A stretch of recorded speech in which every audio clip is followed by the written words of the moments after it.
Pag mainit at pinagpapawisan, ramdam ang lagkit. Medyo malagkit naman kasi pawis natin yan.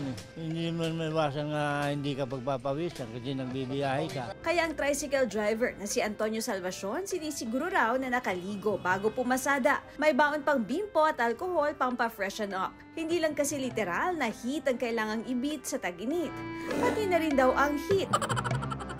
Yan nga raw ang diyahing problema ni Mang Chodicio Palma kapag sunod-sunod ang biyahe sa mainit na panahon. Kaya bukod sa ligo at tawas, ginagawa ko, di maglagay na lang ng pabango. Kaya sa pasahero sa likod, baho mo.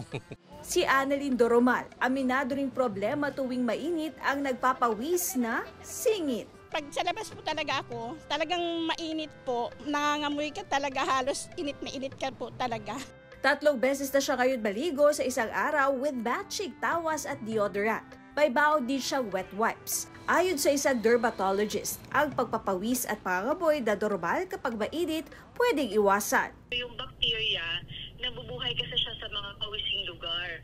So unang-una, kailangan proper hygiene.